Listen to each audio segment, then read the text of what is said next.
इस वीडियो में हम लोग डिस्कस करेंगे एमएसएमई पेमेंट का कंप्लायंस का 45 डेज का एक रूल है। सेक्शन 43 बी सबसेक्शन एच है एक इनकम टैक्स एक्ट का, जो कि एमएसएमई जो बिजनेस होते हैं उनको एक बहुत ही बड़ा एडवांटेज मिलता है।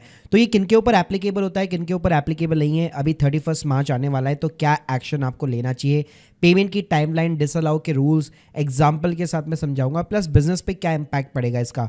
तो ये सारी जानकारी देने वाला हूँ इस वीडियो के अंदर, तो प्लीज पूरा वीडियो यहाँ पे जरूर देखिए। स्टार्ट करने से पहले बताना चाहूंगा, अगर आपके पास में एमएसएमई या उद्यम का सर्टिफिकेट नहीं है, मैंने सेपरेट वीडियो ऑलरेडी क्रिएट कर रखे हैं, लिंक दे दूंगा डिस्क्रिप्शन बॉक्स में। ये सर्टिफिकेट भाई आपके पास होना ही चाहिए। तो सबसे पहले हम लोग बात करते हैं सेक्शन 43 बी सबसेक्शन एच की।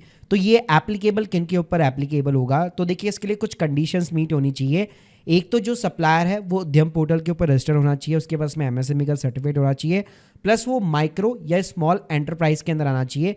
वो एक मैन्युफैक्चर हो सकता है, ये एक सर्विस प्रोवाइडर हो सकता है, और जो पेमेंट की जानी है वो गुड्स और सर्विसेज के लिए है। एमएसएमई के अंदर तो भाई जो ट्रेडर होते हैं ना वो भी आते हैं, वो भी भाई अपने आप को उद्यम पोर्टल के ऊपर रजिस्टर कर लेते हैं, लेकिन ध्यान रखिएगा ट्रेडर्स को ये एक्ट जो एप्लीकेबल नहीं है। तो यानी कि जो ट्रेडर्स है वो भले ही उनके पास में उद्यम का सर्टिफिकेट है, उनको ये रूल का एडवांटेज नहीं मिलेगा, और जो मीडियम एंटरप्राइज है उनको भी एडवांटेज नहीं मिलेगा।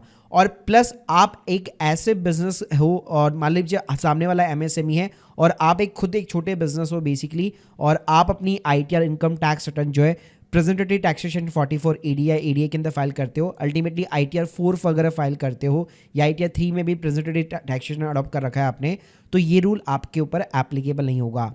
प्लस एमएसएमई की अगर मैं डेफिनेशन की बात करूं तो माइक्रो जो स्मॉल एंटरप्राइज है, इन्वेस्टमेंट प्लांट एंड मशीनरी में 1 करोड़ 10 करोड़ के आसपास होना चाहिए, और टर्नओवर 5 से 50 करोड़ का होना चाहिए।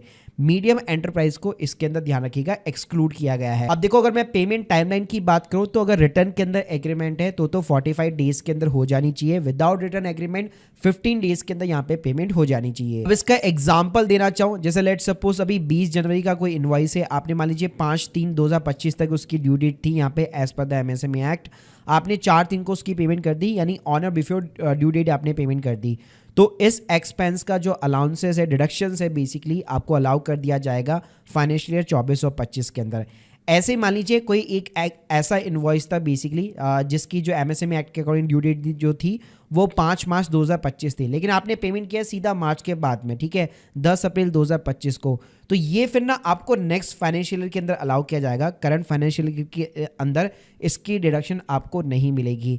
यानी सिंपली बात करूं तो बेसिकली अगर आप उसकी पेमेंट ड्यू डेट के बाद में करते हो, नेक्स्ट फाइनेंशियल ईयर अभी मार्च के बाद में करोगे, तो फिर वो नेक्स्ट फाइनेंशियल ईयर के अंदर आपको अलाउ रहेगा। और सिंपल सी बात है, अगर भाई एक्सपेंसेस आपको डिसअलाउ हो रहा है तो ऑब्वियसली बात है आपका प्रॉफिट बढ़ेगा, प्रॉफिट बढ़ने से आपको ज्यादा यहाँ पे गवर्नमेंट को टैक्स पे करना पड़ेगा। और सिर्फ इतना ही नहीं भाई, इस रूल की वजह से यहाँ पे जो एमएसएमई के अंदर रजिस्टर्ड है जिनको पेमेंट वगैरह नहीं मिली है, तो गवर्नमेंट का अलग से एक पूरा फैसिलेशन पोर्टल है, वहां पे भी लोग जो है अपनी कंप्लेंट्स वगैरह बेसिकली फाइल कर सकते हैं। तो यहाँ पे अगर मैं आपको एक्शन चेकलिस्ट बताऊं तो मान लीजिए अगर सामने वाली पार्टी एमएसएमई, तो आप मेक श्योर कर लीजिए जो भी एमएसएमई आपके वेंडर्स है उनको आइडेंटिफाई कीजिए, उनसे उद्यम सर्टिफिकेट नंबर वगैरह मांगिए, आपके जो भी आउटस्टैंडिंग पेमेंट है उनको आप रिव्यू कीजिए, सप्लायर्स को कंफर्मेशन मेल वगैरह भेजिए। और भाई अगर आपके ऊपर ये रूल एप्लीकेबल होता है तो यहाँ पे मार्च से पहले आपको अपनी सारी पेमेंट्स लौटानी पड़ेगी, तभी आपको यहाँ पे डिडक्शन वगैरह मिल पाएगी। So guys, hope you like this video, please subscribe our channel. अगर आप प्रैक्टिकल तरीके से आईटीआर फाइलिंग भी सीखना चाहते हैं और टैक्स प्लानिंग भी सीखना चाहते हैं,